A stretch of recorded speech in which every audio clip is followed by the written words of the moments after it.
In the many years I spent traveling all over the world in ministry, I never desired to go to India. I just never had that in my mind. But one year we had hosted a couple and their three children that lived in India. The man was an Indian and the lady was from Nebraska, I think, and they had four children, five children, I think, but they had three children with them, and we got to know them, and they had a ministry in Mysore City in India, and they just begged me to come over there and minister, and I didn't feel in my heart I was thankful that they asked me, but we had already scheduled that year a ministry in Eastern Europe, and only one ministry a year in a foreign field was, because we had to pay for the whole thing ourselves. People don't have the money to bring you over, and so after they left, I had a call from a man that could hardly understand maybe one every other word, and he said he lived in India, and some people from Florida had come and ministered in his church and left him a cassette player with 5 of my albums, and he said he's been listening to my albums, and he said the Holy Spirit told him that I was supposed to come to India and sing in his church. Well, I was listening, but I didn't hear the Holy Spirit, but I thought, man, that's 2 invites in the same, year. I'd never ever been invited to go to India. So later on, we were doing a concert up north in a big barn. It was kind of a hymn sing type of a concert, and I mentioned this story about that this man said the Holy Spirit told him I was supposed to come and sing in India. And after the concert, a man came up and told me the Holy Spirit told him he was supposed to help me get there. And he gave me a check for $3,000. And I think, that's God knocking on the door. So we scheduled a trip in December to India. And I had no idea anything about this man in India. And we were supposed to go to Cochin International Airport. It took us 34 hours to get there from Portland. When we walked out of the airport, here were about 6 or 7 very short, very, very black Indians with a sign, William Harness. And so we thought they were going to take us to their church, which maybe was in the neighborhood of Cochin. We got on this little bus and we went 7 hours up in the jungles. And I don't have the time to tell you the near-death experiences we had as we were riding on this, sometimes one-lane roads. And we finally got to where he says, get out now, we're here. And I thought, I didn't see anything, it was all jungle. And I said, well, where's your village? He says, see that smoke coming from over there about a mile? That's our village, and we have to go on this trail. And they put my sound system on their heads and walked through this trail. We walked about a mile to the village. There was no electricity there, but they had got a Hindu guy, I think maybe he was Muslim, a Hindu guy that had a generator. They used the generator so we could use our sound system.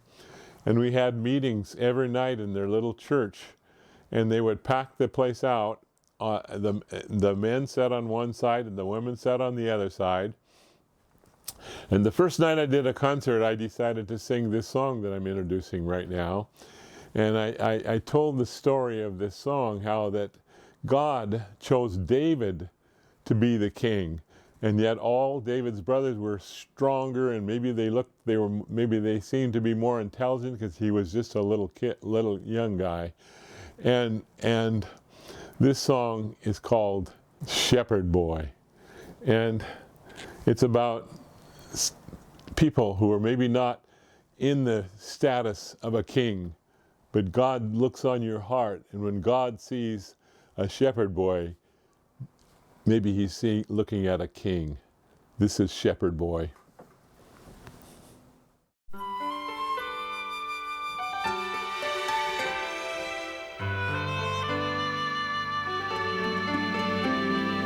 One by one, Jesse's sons stood before the prophet. Their father knew a king would soon be found. As each one passed except the last, no one thought to call him. Surely he would never wear a crown. But when others see a shepherd boy, God may see your king.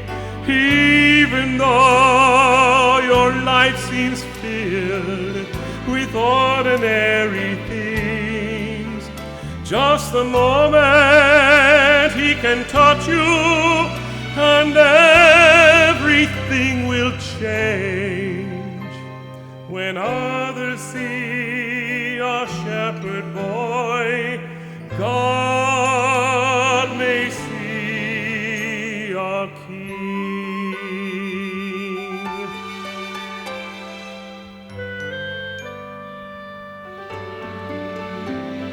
One by one, problems come, dreams get shattered. Sometimes it's hard to understand.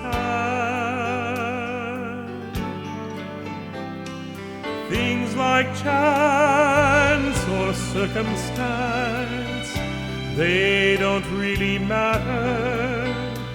Our Father holds tomorrow in His hands. And when others see a shepherd boy, God may see your king. Even though your life seems filled with ordinary things, just a moment he can touch you and everything will change. When others see a shepherd boy, God may see a king. Well, it wasn't the oldest, it wasn't the strongest, chosen on that day. Yet the giant fell and the nations trembled when they stood in his way. And when others see a shepherd boy, God may see your king. Even though your life seems filled with ordinary things, just the moment he can touch you and everything will change. When others see a shepherd boy,